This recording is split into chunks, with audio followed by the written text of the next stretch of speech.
The Galtharan colony hung silent in the black void, its once vibrant structures now lifeless husks.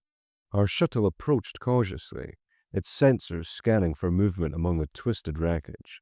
On the comms, there was only static, a deathly quiet that made the hairs on the back of my neck stand on end. "Anything?" I asked Alex, our tech specialist. He adjusted his augmented goggles, their blue lenses reflecting the faint glow of the colony's emergency lights. "No active signals, Commander," he replied.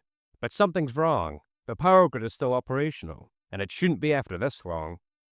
Mason leaned over, his massive frame filling the shuttle's cockpit.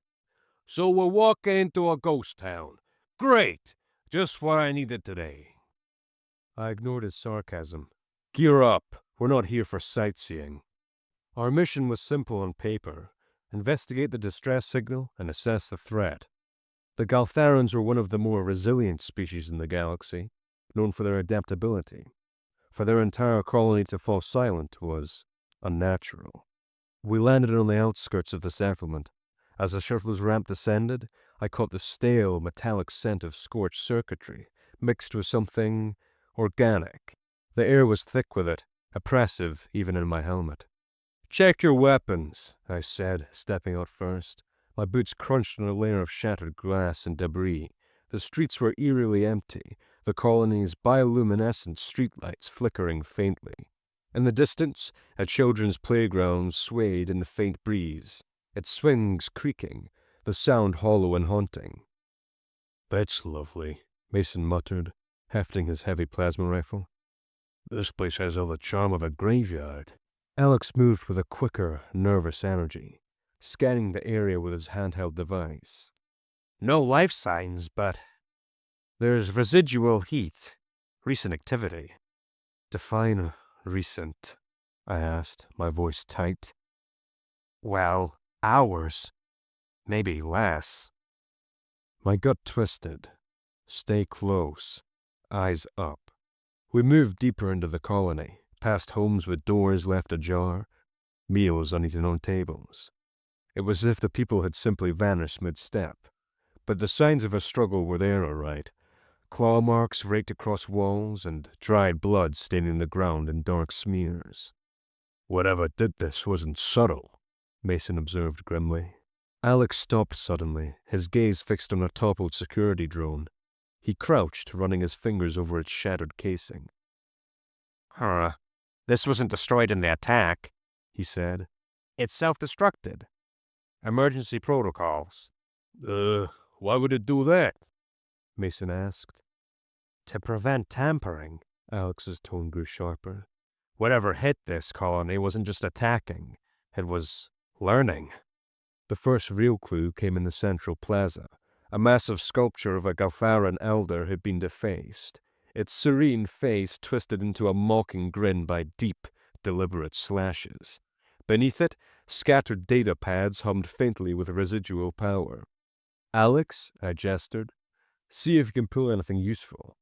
He knelt and plugged in a small device, his fingers flying across its holographic interface.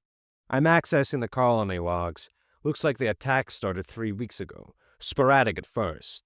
Missing livestock, then missing colonists." "Predators," Mason guessed. "Maybe local wildlife they couldn't handle." "No." Alex's voice was grim. "The final logs say they sealed the perimeter. Whatever it was, it got through anyway. There's footage." "Play it," I ordered. The screen flared to life, showing grainy, infrared footage of the colony at night. Shadows shifted at the edge of the frame, too fast to track. Then came the first scream, a blood-curdling wail that cut through the stillness. Figures darted into view, Galtharans running in panic as something blurred through them like a knife through fabric. The camera caught only glimpses: glinting claws, a flash of serrated teeth, eyes that gleamed with malevolent intelligence. The screen went dark. "That's enough," Mason said, his voice low. I nodded. "Whatever this thing is, it's not just an animal." Alex's device pinged suddenly. "It's picking up movement. East of here, about 50 meters." We exchanged a glance. "Weapons ready," I said. "Let's move." We approached the location cautiously, navigating the maze of alleys and overturned vehicles. The signal led us to an entrance of a warehouse, its doors twisted and hanging off their hinges. A faint hum of power emanated from within. "Stay sharp," I said, stepping inside. The interior was cavernous and dark, save for a single flickering light above a makeshift barricade. What lay beyond froze me in my tracks. Dozens of colonists were piled in a grotesque heap, their bodies contorted unnaturally. Their faces were frozen in expressions of sheer terror. "Dear God," Mason breathed. Alex scanned the area, his face pale. "This wasn't random. They were herded here." "For what?" I asked, though I wasn't sure I wanted the answer. The reply came in the form of a low, guttural sound. From the shadows, two glowing eyes locked onto us. The creature was massive, its body sleek and predatory, covered in a mottled, chitinous hide that seemed to ripple as it moved. It was unlike anything I'd ever seen, a nightmare given form. "Contact!" I shouted, raising my rifle. The thing lunged, faster than thought. Mason fired first, a burst of plasma bolts lighting up the warehouse. The creature dodged effortlessly, weaving through the beams with an unnatural grace. "Alex, fall back!" I barked, laying down covering fire as he scrambled for cover.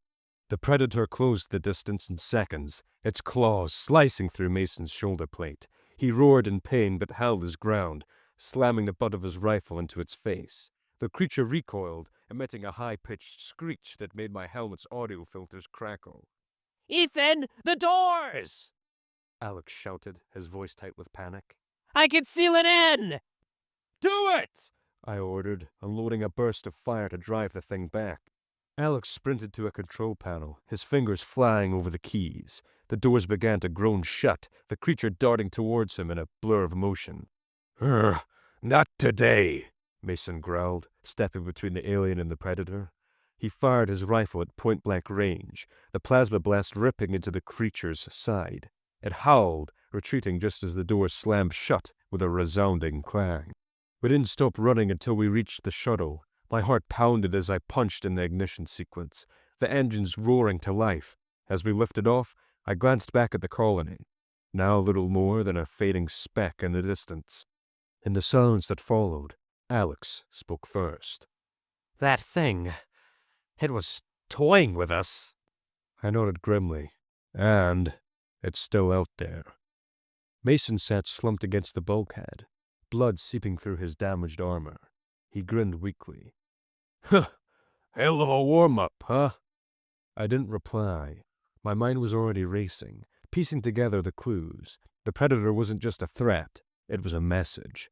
Something out there was testing us, and the game had only just begun.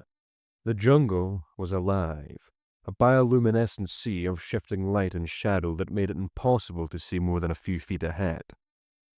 Tendrils of glowing vines hung from towering trees, and the ground was blanketed with moss that pulsed faintly underfoot, as though the entire forest had a heartbeat. Every step felt like an invasion into something alive, something that watched our every move. I motioned for the team to halt, raising my fist. "Eyes up," I whispered. The faint glow of Alex's goggles reflected off Mason's armor as we scanned the undergrowth. What are we looking at, Alex?" Mason muttered, his plasma rifle raised. Alex adjusted the settings on his scanner, his face illuminated by its pale blue glow. "I'm picking up heat signatures. Lots of them. Could be fauna, but they're staying just out of range." "Fauna doesn't act like this," I said. "Spread out. Standard formation." We moved cautiously, our boots crunching on the phosphorescent ground. The bioluminescent eyes that surrounded us flickered out as we approached, only to reappear further away. The jungle seemed to breathe, the air thick with moisture and a faint, metallic tang. We were here because of a missing convoy. 30 soldiers transporting classified cargo across an uncharted planet. The last transmission was garbled, the only decipherable word. Hunt. The convoy's remains weren't hard to find. Burned-out vehicles were scattered along a narrow clearing, their metal husks twisted and charred. The ground was scorched in places, the surrounding vegetation blackened, but beginning to regenerate, glowing faintly at the edges. Jesus, Mason said, stepping carefully over a shattered piece of armor plating. They didn't stand a chance. The vehicle's interiors were stripped clean, but not in a way that suggested looting. The seats were shredded, the control panels gutted. Weapons and supplies were untouched, lying in the open as if waiting for us to claim them. Why leave the gear? Alex asked, crouching beside a crate of rifles. It's bait, I said grimly. Whatever did this wanted them alive, not armed. Mason's voice was low, tense. And where the hell are the bodies? I didn't answer. My eyes were drawn to the jungle's edge, where the shadows seemed to ripple unnaturally. A faint noise reached my ears, a low, guttural clicking that sent a chill down my spine.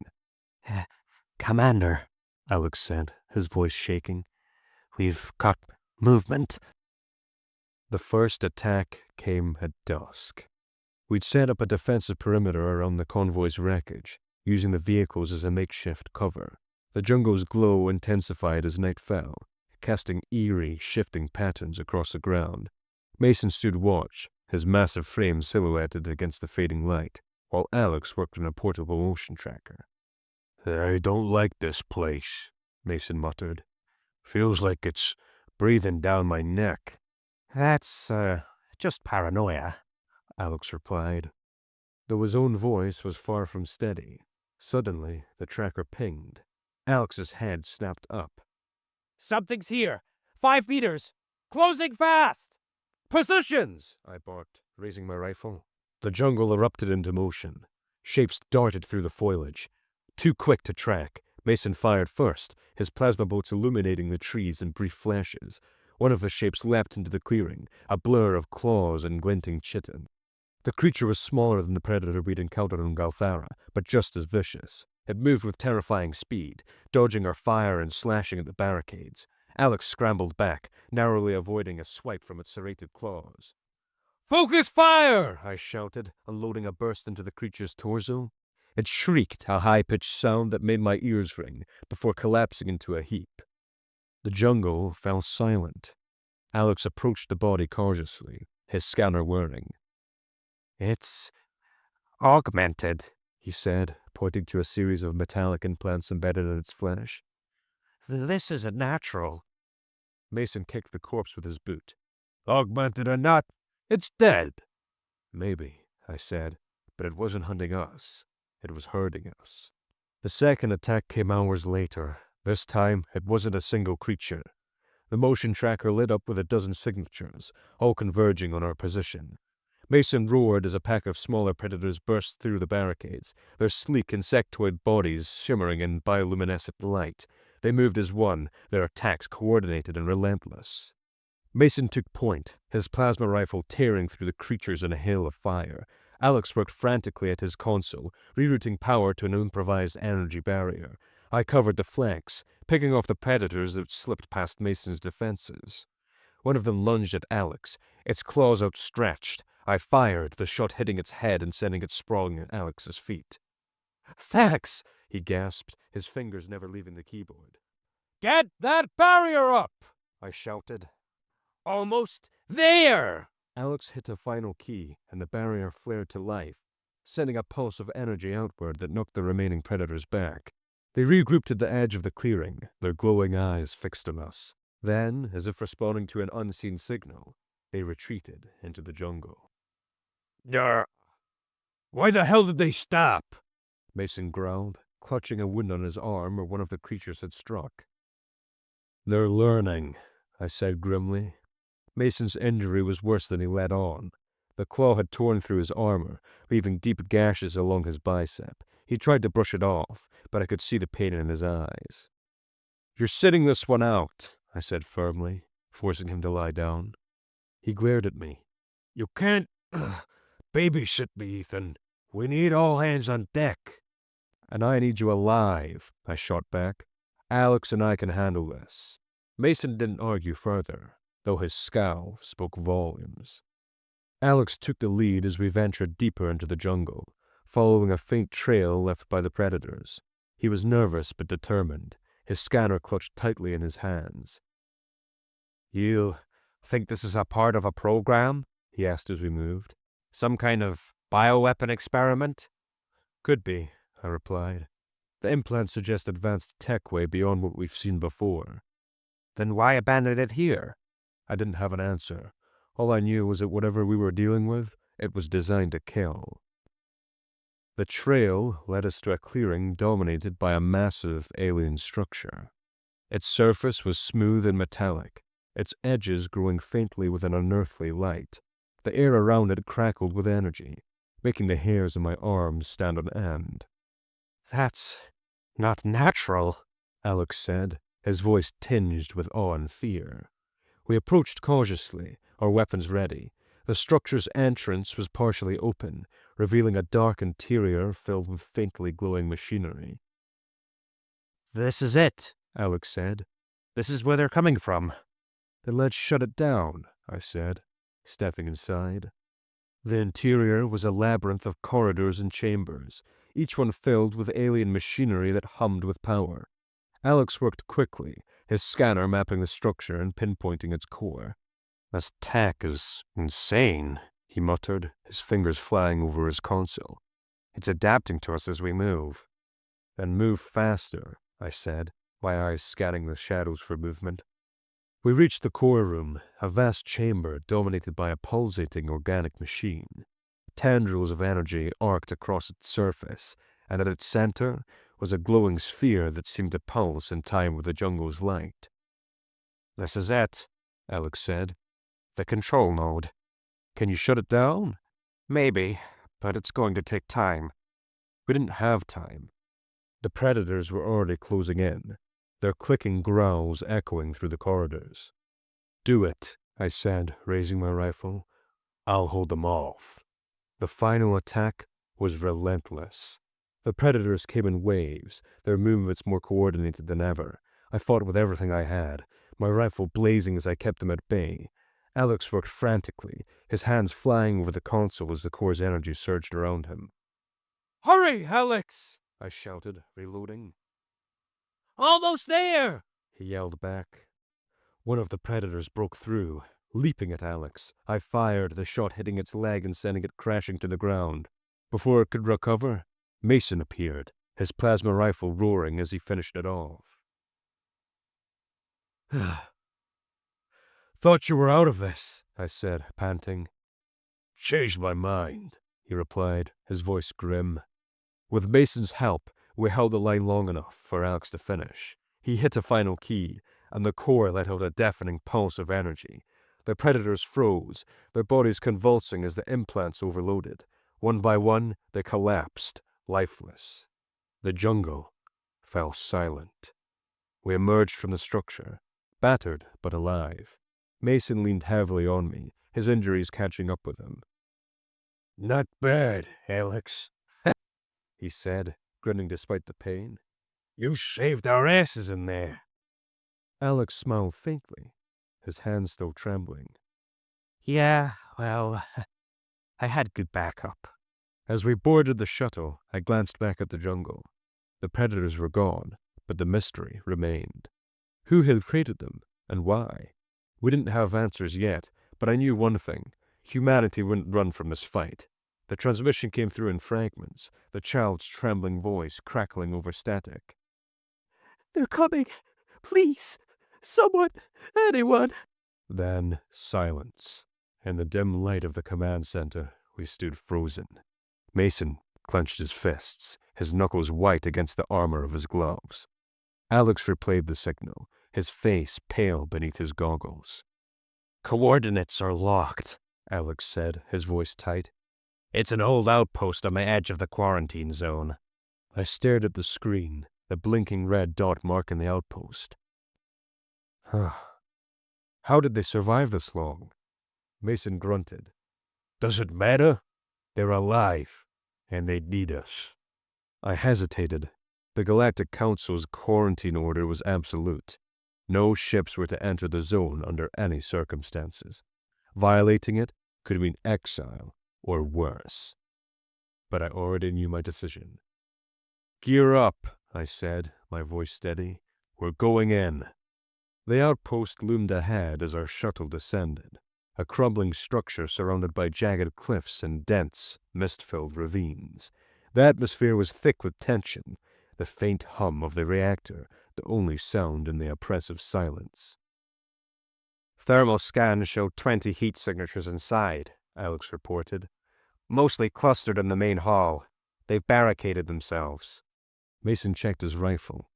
"Civilians or bait?" "Let's find out," I said.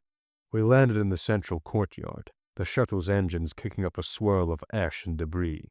The main doors were sealed, but after a few moments of pounding, they creaked open, revealing a gaunt, middle-aged man clutching a makeshift spear. "Thank God," he breathed, his eyes wide with relief. "You're here." Behind him, a group of civilians huddled in the dim light, families, elderly, and a few younger men and women holding scavenged weapons. The child from the transmission clung to the man's leg, her tear-streaked face peeking out cautiously. "What happened here?" I asked, scanning the room.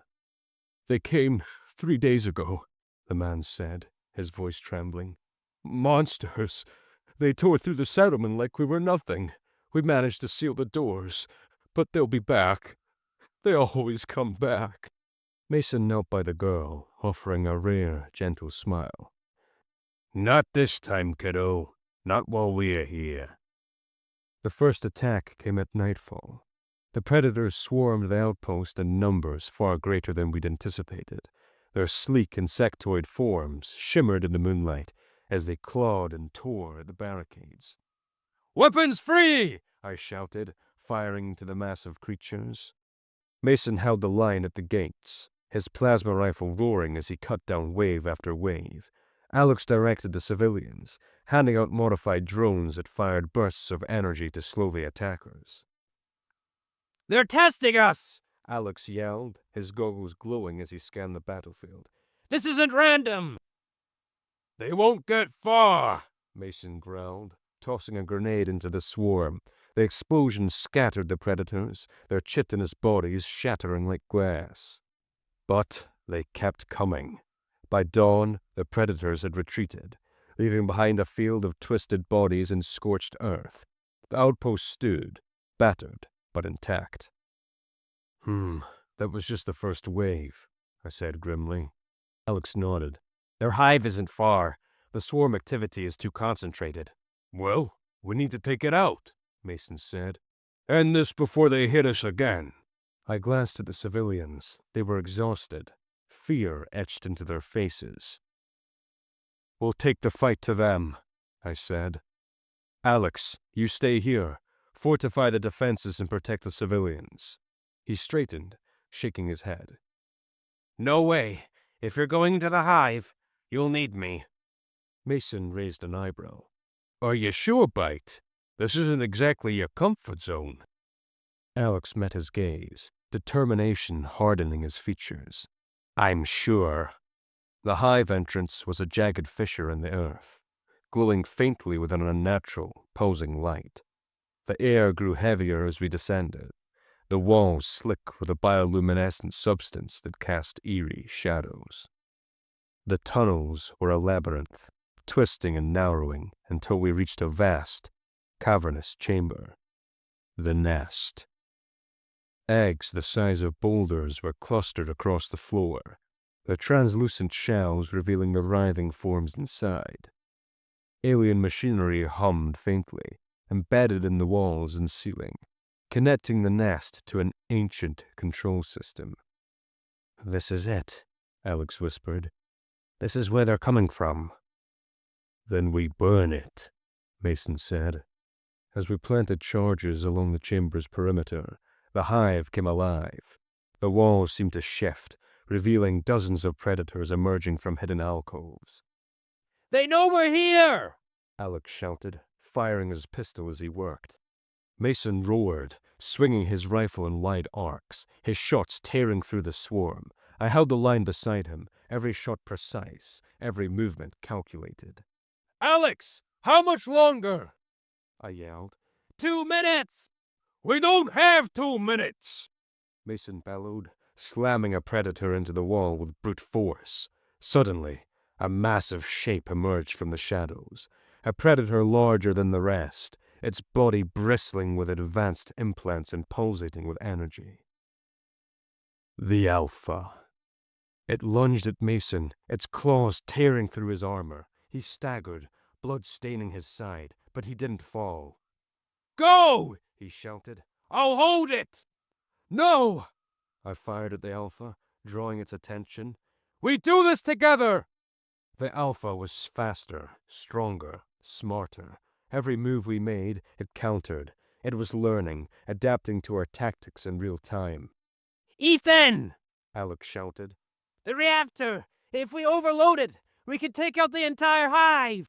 Alex sprinted to the control panel, his fingers flying over the keys. The Alpha turned towards him, its eyes gleaming with malice. Over my dead body! Mason growled, tackling the creature. The two went crashing into the eggs, the Alpha's claws slashing wildly. Mason! I shouted, firing at the swarm closing in on us. Just get it done! He yelled back, struggling against the creature's strength. Alex's voice rang out. It's set! We've got 2 minutes to get out of here! Mason, move! I shouted. He staggered to his feet, bloodied but alive. Together, we fought our way to the exit, the Alpha's roars echoing behind us. The hive began to collapse as the reactor overloaded, flames consuming the tunnels. We barely made it to the surface before the ground erupted in a massive explosion, the shockwave throwing us to the ground. Back at the outpost, the civilians cheered as we returned, battered but victorious. Mason leaned on Alex, his wounds severe but not fatal. Oh, we did it, Alex said, a small smile breaking through his exhaustion. I nodded. Yeah, we did. Later, as the shuttle lifted off, I activated the comms. This is Commander Ethan Grant of the Terran Defense Force, I said, my voice steady. To anyone listening, humanity doesn't run. We stand and we fight, no matter the odds. As the stars stretched into lines, I couldn't help but feel a flicker of hope. The galaxy might fear the dark, but humanity had proven one thing. We would always be the light.